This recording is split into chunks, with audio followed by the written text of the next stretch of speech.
Noong ika-7 ng Hulyo 2017, bandang 2:00 ng madaling araw, isang karumal-dumal na krimen ang yumanig sa bayan ng Bien Unido, Bohol.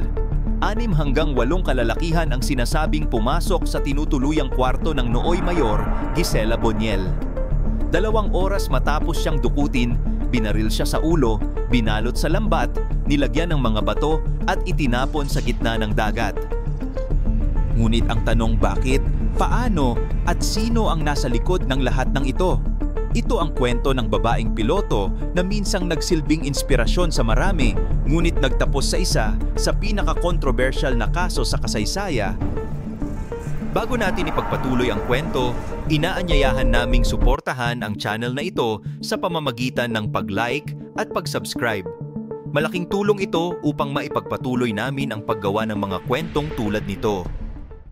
Ipinanganak si Gisela Zambrano Bendon noong Mayo 21, 1977 sa Iligan City. Lumaki siya sa pamilyang mga piloto at maagang nangarap na lumipad. Nagtapos siya sa Cebu Aeronautical Technical School at sa loob ng 16 na taon, nagsikap hanggang maging isa sa mga pinakarespetadong piloto sa bansa. Noong Marso 2015, siya ang kauna-unahang babaeng piloto ng AirAsia Philippines, isang makasaysayang sandali para sa kababaihan sa industriya ng abyasyon. Sa parehong taon, ginawaran siya ng Outstanding Airmanship Award matapos mailigtas ang isang eroplano sa gitna ng panganib. Mula noon, nakilala siya bilang Kapitan Gisela Boniel. Ngunit hindi lamang sa langit umikot ang kanyang tagumpay. Nakilala niya si Nino Ray Boniel, isang batang politiko mula sa Bohol, ipinanganak noong Disyembre 19, 1979. Anak siya ng dating mayor ng Bien Unido at naging mayor din sa edad na 27. Sa kanyang termino, umangat ang ekonomiya ng bayan mula 5th class municipality naging ika-4 na uri ng bayan ito. Pinaganda pa niya ang turismo sa pamamagitan ng pagtatayo ng underwater grotto na naging simbolo ng pananampalataya at pag-unlad. Noong 2010, ipinakilala si Gisela kay Nino ng isang kaibigan. Mabilis silang nagkapalagayan ng loob at matapos ang 2 taon, ikinasal sila. Nang mabuntis si Gisela, mas lalong tumibay ang kanilang relasyon. Ipinanganak nila ang kanilang anak at noong 2015, nagpakasal muli sa simbahan. Sa paningin ng lahat, sila ang perfect couple, matagumpay sa karera, masaya sa pamilya. Ngunit sa likod ng mga larawan at ngiti, unti-unting nabubuo ang trahedya. Pagsapit ng 2016, matapos ang 3 termino ni Nino bilang mayor, si Gisela naman ang tumakbo at nanalo bilang alkalde ng Bien Unido. Sa kanyang unang talumpati, ipinangako niya ang mas maunlad at ligtas na bayan. Gayunman, marami ang bumatikos, sinasabing isa lamang siyang trophy wife. Upang patunayan ang sarili, kumuha siya ng crash course sa local governance sa Quezon City. Samantala, si Nino ay nahalal bilang board member ng ika-2 distrito ng Bohol. Magkasama, naging isa sila sa pinakamakapangyarihang mag-asawa sa probinsya. Ngunit isang gabi, biglang naglaho si Gisela. Wala pang isang araw bago siya mawala, ang kanyang matalik na kaibigan na si Angela Layson ay nagmadaling tumakbo sa mga awtoridad upang iulat ang pagkawala ng alkalde. Sa presinto ng Lapu-Lapu City, isinalaysay niya ang mga huling sandaling nakita niya si Gisela at doon nagsimulang mabuksan ang isang masalimuot na kwento ng selos, pera, kapangyarihan at pagtataksil. Isang babaeng minsang lumipad sa ulap, ngayon ay hinanap sa kailaliman ng dagat. Ngunit ano nga ba talaga ang nangyari sa babaeng minsang tinaguriang ang babaeng kayang lumipad sa sariling pakpak? Sino ang may kinalaman sa kanyang pagkawala? At ano ang totoong motibo sa likod ng krimen na yumanig sa buong bansa? Habang iniimbestigahan ng mga pulis ang pagkawala ni Mayor Gisela Boniel, unti-unting lumabas ang mga madidilim na sikreto sa likod ng kanilang relasyon. Ayon sa matalik niyang kaibigan na si Angela Layson, matagal nang may problema si Gisela at ang asawa niyang si Nino Ray Boniel. Isa sa mga ugat ng gulo ay nagsimula pa noong Disyembre 2015 nang pilitin daw ni Nino si Gisela na tumakbo bilang mayor ng Bien Unido. Hindi ito sariling desisyon ni Gisela kundi kagustuhan ng asawa upang mapanatili ang impluwensya ng kanilang pamilya sa politika ng Bohol. Hindi handa si Gisela sa magulong mundo ng politika. Sa halip na masiyahan, nadawit pa ang kanyang pangalan sa mga isyu ng korupsyon na dati ibinabato kay Nino. Nang manalo siya bilang mayor, hindi niya naramdaman ang tagumpay. Madalas niyang sabihin sa kaibigan, "I'm not a trophy wife. I'm not a politician. I'm not happy. I feel like a robot." Ramdam ni Angela ang pagod ni Gisela, isang babaeng gustong lumaya mula sa buhay na unti-unting nagiging kulungan. Hindi lang politika ang naging dahilan ng kanilang alitan. Lalong lumala ang sitwasyon nang kumuha si Gisela ng malaking loan para sa negosyo at bumili ng mamahaling relo na nagkakahalaga ng 2.5 milyon. Nagalit si Nino at madalas silang mag-away kahit sa publiko. Hanggang sa tuluyan nang bumukod si Gisela 5 araw bago siya mawala. Desidido na siyang maghain ng annulment at isuko ang posisyon bilang mayor, kapalit ng katahimikan at kalayaan. Isiniwalat ni Angela na madalas sinasaktan si Gisela ni Nino. Ngunit dahil sa takot at impluwensya ng pamilya Boniel, hindi siya nagsumbong sa mga awtoridad. Noong Hunyo 6, 2017, isang araw bago siya mawala, kinumbinsi umano ng 2 tauhan ni Nino sina Wilson Hoylar at Brian Sezon si Gisela na mag-check-in sa isang resort sa Bien Unido upang pirmahan ang mga dokumento para sa kanyang pagbibitiw at annulment. Bagamat balak sana niyang pumunta ng Cebu, nagbago siya ng isip at sumama sa mga staff.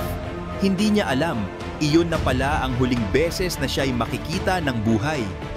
Bandang 2:00 ng madaling araw ng Hunyo 17, 2017, habang natutulog sina Gisela at Angela, 6 hanggang 8 lalaki ang biglang pumasok sa kanilang kwarto. Nilagyan ng duct tape sa bibig si Angela, tinaser at sinuntok sa tiyan. Habang siya ay nakahandusay, narinig niyang nagmamakaawa si Gisela sa asawa niyang si Nino. Paulit-ulit nitong sinasabi, "Please, huwag mo kaming saktan." Ngunit tila bingi si Nino sa pakiusap ng babaeng minsan niyang minahal. Bago mawalan ng malay si Angela, nakita niyang tinutukan ng baril sa ulo si Gisela, ang huling sandaling buhay ang kanyang kaibigan. Pagkaraan ng ilang oras, nagising si Angela. Pinilit siyang isama ng mga lalaki kasama ang kanyang anak papuntang Tubigon. Habang nasa sasakyan, narinig niya ang isang lalaki na nagsabing, "Kaya naming ipatapon kahit sino nasisira sa mga Boniel." Pagdating nila sa Tubigon, binigyan sila ng 3 ferry tickets upang palabasing kasama nilang bumiyahe si Gisela papuntang Cebu. Pagkatapos ay binalaan sila na huwag magsusumbong. Ngunit hindi natinag si Angela. Pagdating sa Cebu, agad niyang tinawagan ang pamilya ni Gisela at isiniwalat ang lahat na si Mayor Gisela Boniel ay dinukot at pinaslang ng sariling asawa. Kinabukasan, Hunyo 8, 2017, agad na dinakip si Nino Ray Boniel at 6 pang suspek. Isa sa kanila, ang pinsan niyang si Rolito Boniel, ang unang umamin. Ayon sa kanya, mismong si Nino ang bumaril sa ulo ni Gisela habang nasa bangka sa gitna ng dagat. Binalot nila ang katawan sa lambat, nilagyan ng 2 bato at itinapon malapit sa Caubian Island. Pagkatapos, binigyan siya ni Nino ng 10,000 piso at sinabihang huwag magsalita. Ngunit nanaig ang konsensya ni Rolito, isinuko niya ang sarili at isinama ang mga pulis sa lugar kung saan itinapon ang katawan ni Mayor Gisela Boniel. Habang patuloy ang operasyon ng mga autoridad sa karagatan ng Bohol, isa lang ang layunin nila, mahanap ang labi ni Mayor Gisela Boniel. Ngunit sa kabila ng halos 1 buwang paghahanap, hindi kailanman natagpuan ang kanyang katawan. Habang abala ang mga diver, inaresto naman ng mga pulis si Nino Ray Boniel at ilang kasabwat. Bago matapos ang araw, nagkaroon ng press conference kung saan kinumpirma ni Police Regional Office Central Visayas Director Noli Talino na patay na si Gisela. Marami ang naiyak at hindi makapaniwala, isang babaeng matalino at inspirasyon ng marami, pinaslang ng mismong taong dapat nagmamahal at nagpoprotekta sa kanya. Hunyo 21, 2017. 10 araw matapos ang krimen, sinampahan si Nino ng kidnapping at serious illegal detention. Noong Agosto, sinampahan din ng parehong kaso ang kanyang mga kasabwat, sina Alan de los Reyes, Wilfredo Lobo Boniel, Randel Lupas, Restituto Magoncia at Rolito Etad Boniel. Nadagdagan pa ito ng kasong murder. 4 ang agad na naaresto, samantalang sina de los Reyes at Lobo ay agad nagtago. Sa mga unang pagdinig, inililipat si Nino ng kulungan habang isinasampa ang mga kaso.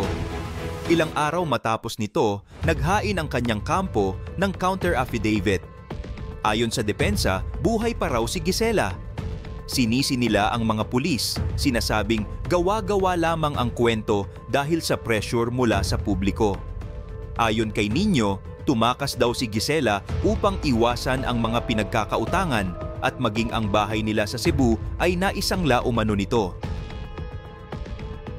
Idinagdag pa niya na ilang beses niyang nahuling nakikiapid si Gisela, ngunit pinili raw niyang manahimik bilang mapagpatawad na asawa.